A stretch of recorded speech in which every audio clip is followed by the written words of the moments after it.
The radar screen in front of me erupted in a constellation of green blips, each one representing death racing toward us across the dark waters of the Philippine Sea.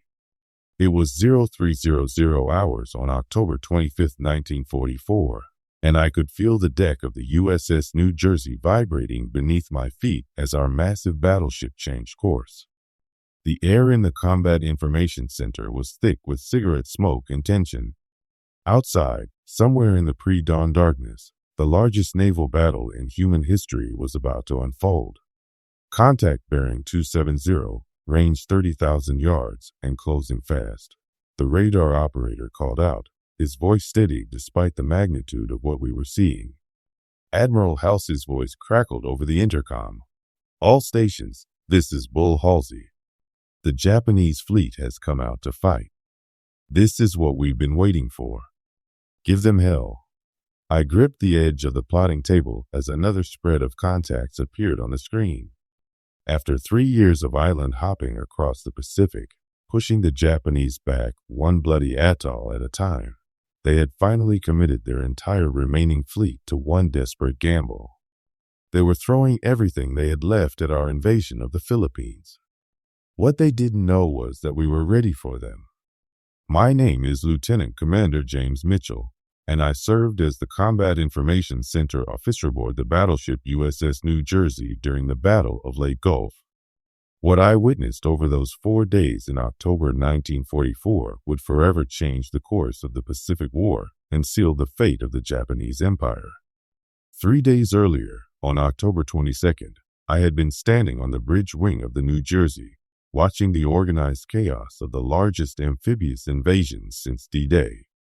General MacArthur's promise to return to the Philippines was finally being fulfilled, and the sight before me was nothing short of magnificent. Hundreds of ships stretched across the horizon in every direction. Transport vessels heavy with Marines and Army troops, destroyers cutting white wakes through the blue water, cruisers with their gun turrets trained toward the beaches of Leyte Island. Above us, formations of carrier aircraft flew in perfect V patterns, their engines creating a constant drone that spoke of American industrial might.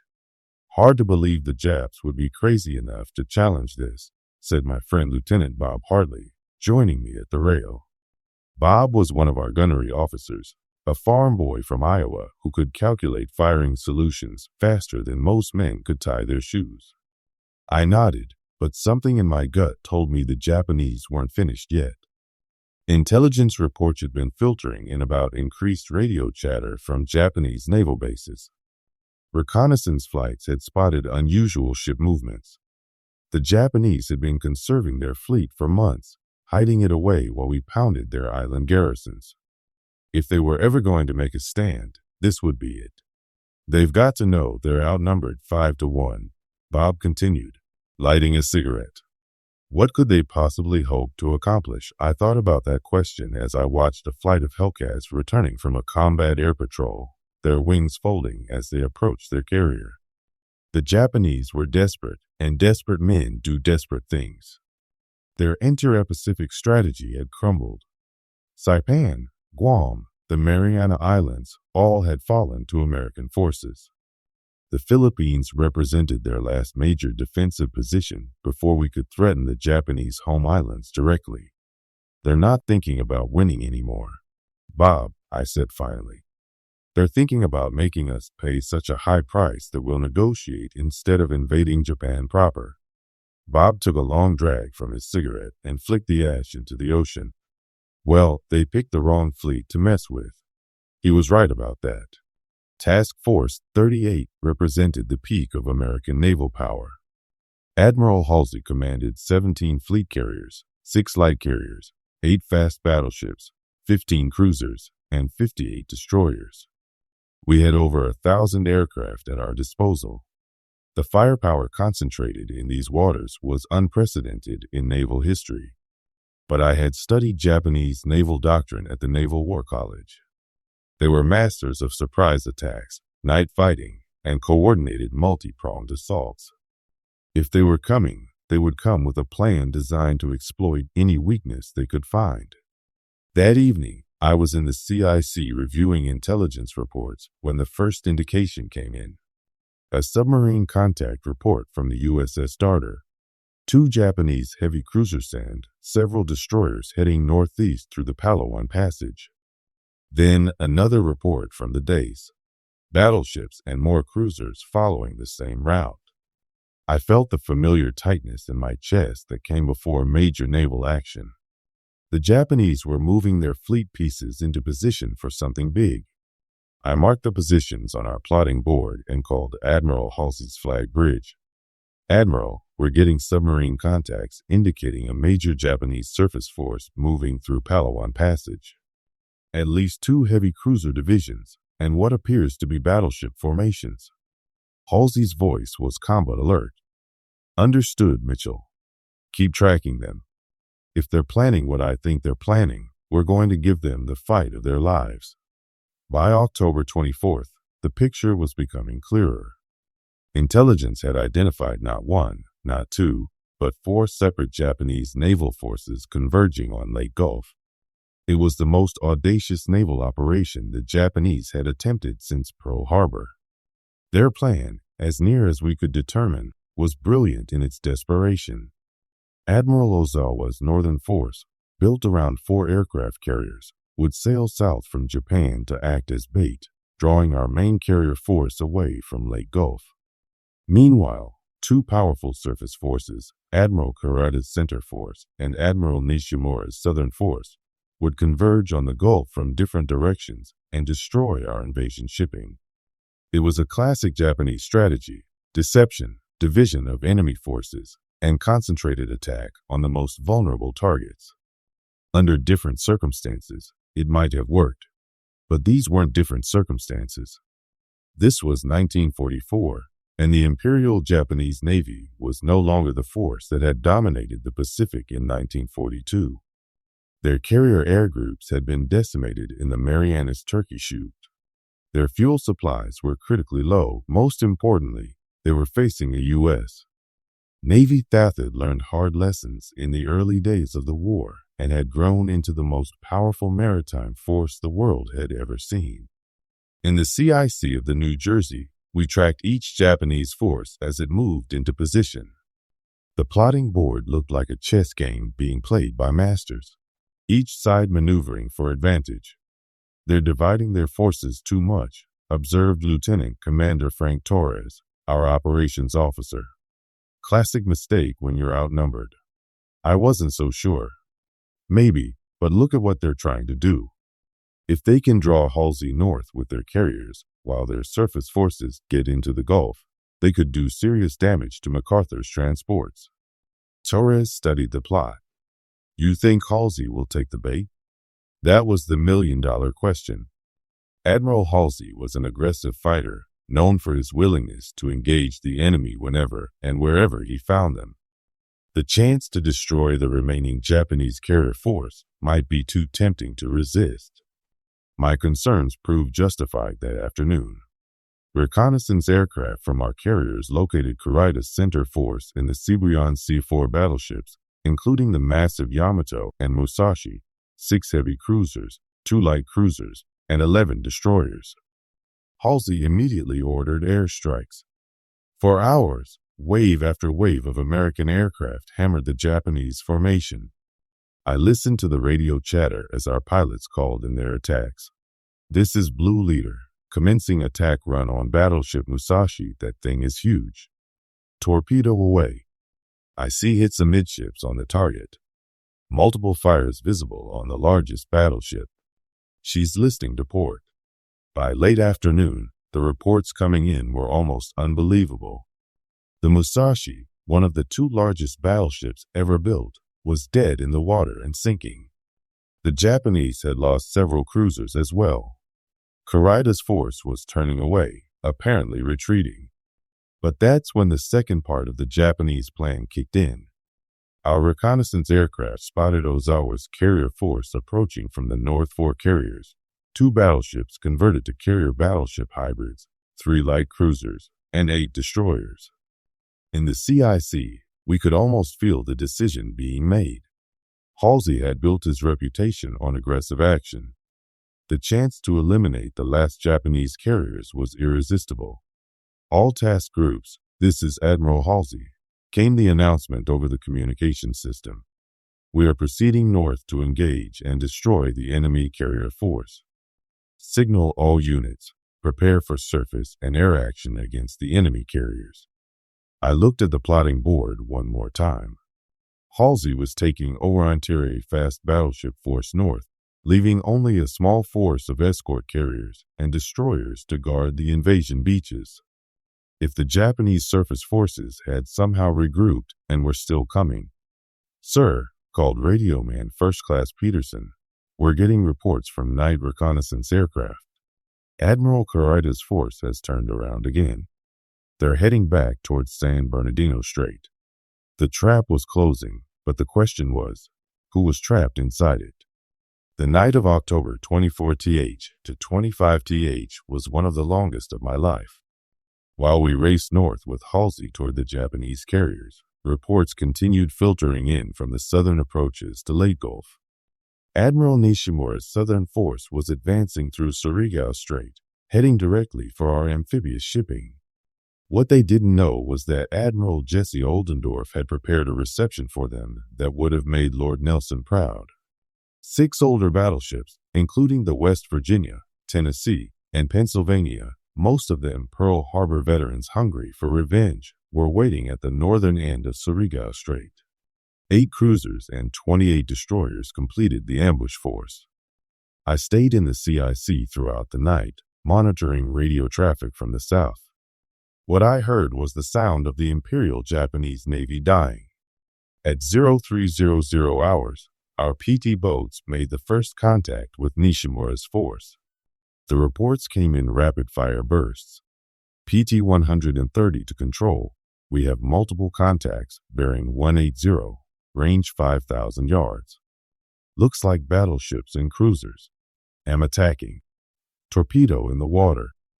I see explosions on a large contact. Then our destroyers went in for their attack runs.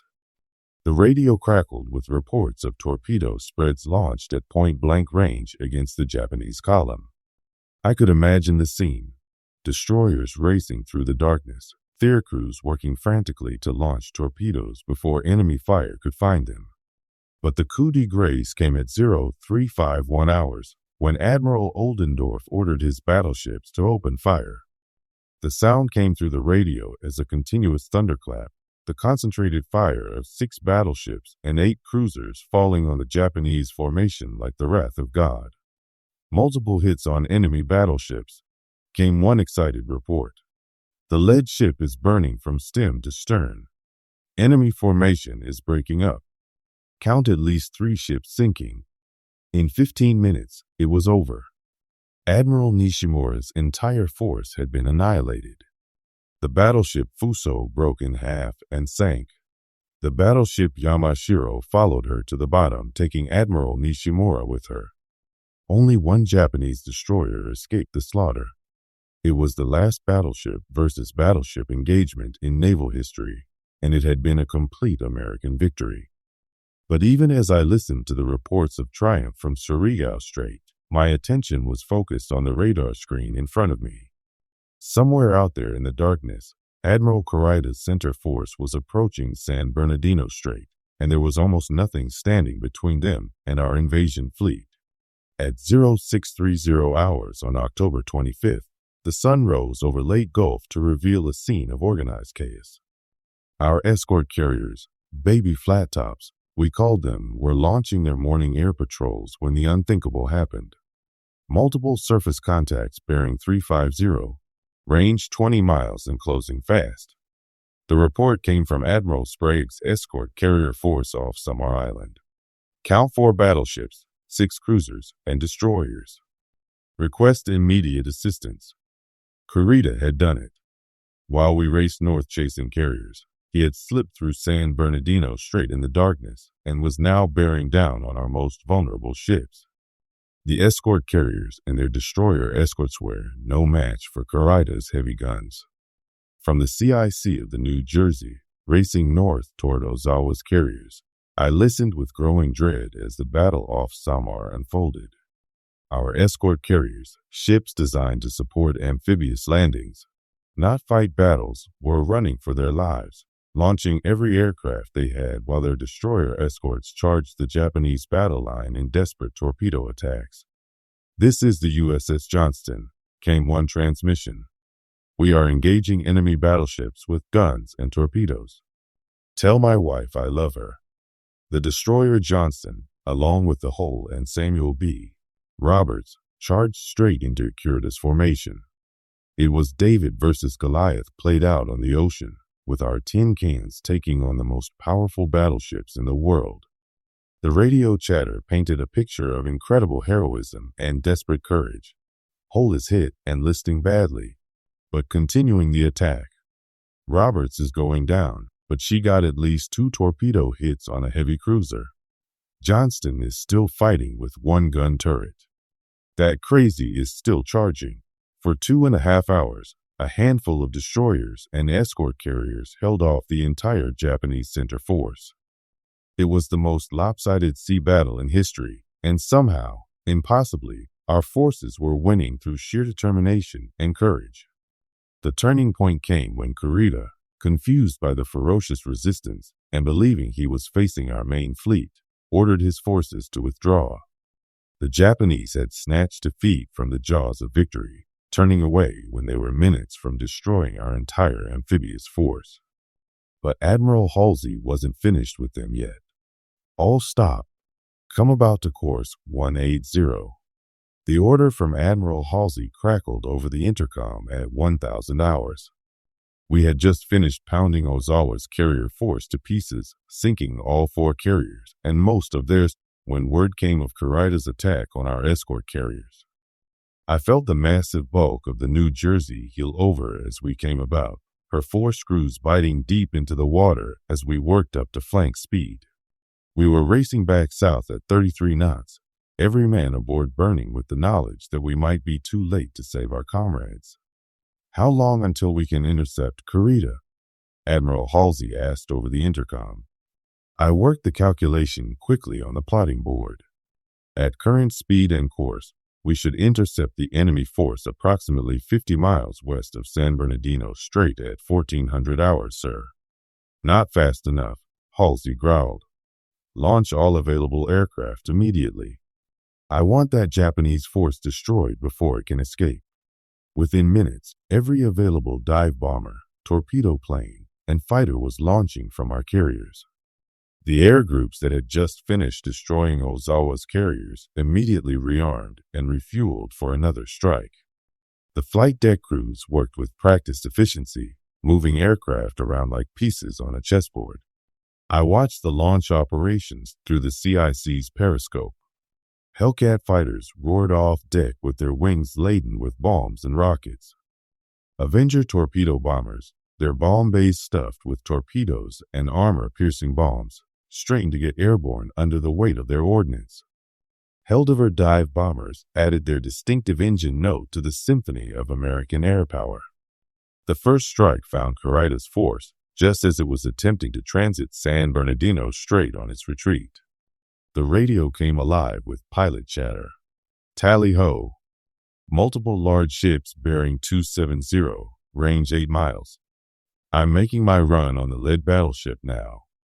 Looks like Yamato. Look at the size of that thing. It's bigger than a city block." Wave after wave of aircraft hammered the retreating Japanese force. The heavy cruiser Suzuya was hit by multiple bombs and torpedoes, eventually sinking. The cruiser Chikuma suffered the same fate. Even the mighty Yamato was hit several times, though her massive armor kept her afloat. By 1500 hours, Kurita's force had been reduced to a shadow of its former strength. Of the 4 battleships that had threatened our invasion force that morning, 1 was sinking, 2 were heavily damaged, and only Yamato retained most of her fighting capability. Half his cruisers were gone, and his destroyer screen had been decimated. The Japanese were finished as an effective naval force. As the sun set on October 25, 1944, the largest naval battle in history was finally over. In the CIC of the New Jersey, I stared at the plotting board that told the story of 4 days of continuous combat across an area larger than the entire state of Texas. The numbers were staggering. The Japanese had committed virtually their entire remaining fleet to this operation: 4 aircraft carriers, 9 battleships, 19 cruisers, and 34 destroyers. When the smoke cleared, they had lost all 4 carriers, 3 battleships, 10 cruisers, and 11 destroyers. Over 10,000 Japanese sailors had died in the attempt to turn the tide of the Pacific War. Our losses, while painful, were remarkably light considering the scale of the battle. We had lost 1 light carrier, 2 escort carriers, 2 destroyers, and 1 destroyer escort.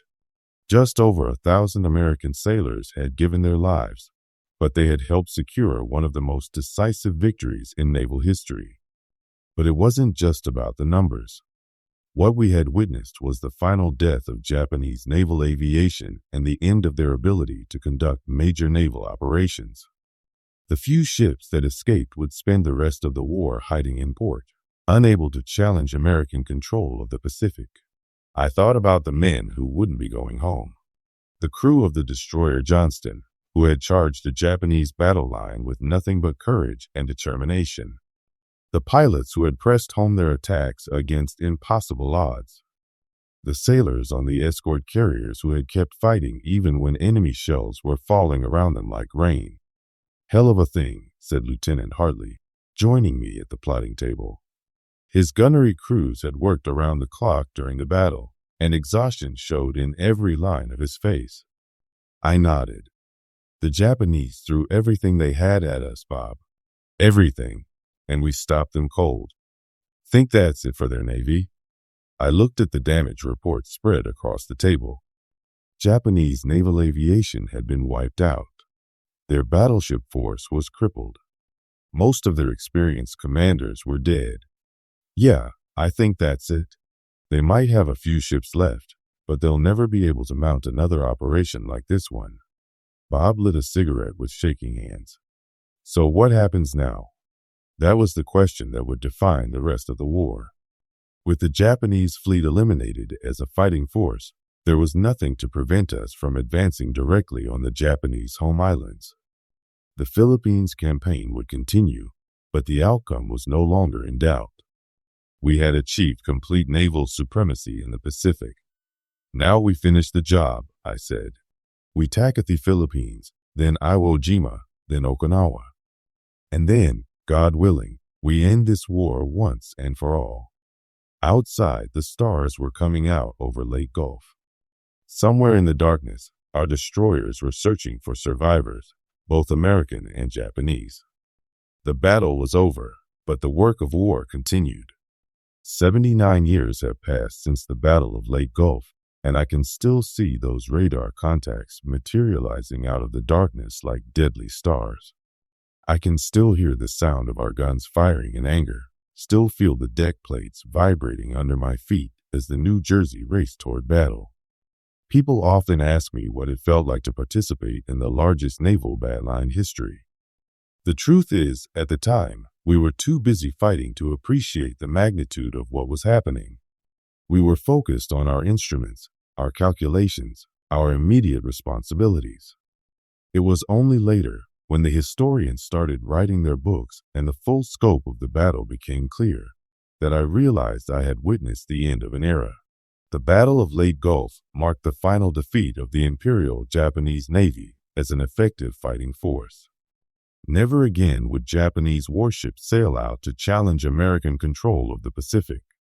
The path to victory was now clear, though the cost will continue to be high through Iwo Jima, Okinawa, and ultimately the atomic bombs that ended the war. But I think about more than just the strategic implications. I think about the men who served on both sides during those 4 days in October 1944. The Japanese sailors who knew they were sailing to their deaths, but went anyway out of loyalty to their emperor and their country. The American destroyer crews who charged battleships with nothing but torpedoes and courage. The pilots who pressed home their attacks through walls of anti-aircraft fire. War brings out both the worst and the best in human nature. At Leyte Gulf, I saw both. I saw waste and destruction that comes when nations choose to settle their differences through violence. But I also saw courage, sacrifice, and devotion to duty that transcended nationality or ideology. The Japanese plan for Leyte Gulf was their last, desperate gamble to change the course of the Pacific War. It failed, not because their strategy was flawed, but because they were facing a United States Navy that had learned from its mistakes and had grown into an unstoppable force. We had better ships, better aircraft, better training, and better intelligence. Most importantly, we had industrial capacity that could replace our losses faster than the enemy could inflict them. But victory came with a price that extended far beyond the casualty lists. Every man who served in that battle was changed by it. We had seen what modern warfare could do, had witnessed destruction on a scale that previous generations could never have imagined. We carried those images with us for the rest of our lives.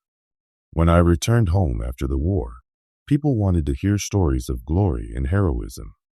They wanted to celebrate our victories and honor our fallen. All of that was important and necessary. But what they couldn't understand was that for those of us who had been there, the memories were more complicated. Yes, we had won a great victory. Yes, we had served our country with honor. Yes, we had helped bring an end to a war that threatened the freedom of the entire world. But we had also seen young men die in ways that would haunt our dreams for decades to come. We had participated in destruction so complete that entire fleets simply vanished beneath the waves. The Battle of Leyte Gulf was the decisive naval engagement of World War II, perhaps of all time. It demonstrated American industrial might, tactical innovation, and the courage of ordinary men facing extraordinary circumstances. But it also showed the terrible cost of war and the importance of pursuing peace whenever possible. As I write these words in my study, surrounded by photographs and mementos from my naval service, I can still hear Admiral Halsey's voice crackling over the intercom. This is what we've been waiting for. Give them hell. We did give them hell, and in the process, we helped secure the victory that brought peace to the Pacific. The young men who served at Leyte Gulf, both American and Japanese, deserve to be remembered not just as statistics in the history books, but as individuals who answered their nation's call in humanity's darkest hour. They fought with courage, died with honor, and helped shape the world we live in today. That is the true legacy of Leyte Gulf. Not just the ships sunk or territories conquered, but the demonstration that free people, fighting for the right cause with proper leadership and adequate resources, can overcome any challenge. It is a lesson that remains as relevant today as it was in October 1944, when the fate of the Pacific hung in the balance and young Americans rose to meet the test of their generation. The radar screens went dark, the guns fell silent, and the battle passed into history. But the memory remains, a reminder of what ordinary people can accomplish when they are called to do extraordinary things. That is my testimony as a witness to one of history's great turning points, when the United States Navy asserted its dominance over the Pacific Ocean and helped bring the world's greatest conflict to its inevitable conclusion.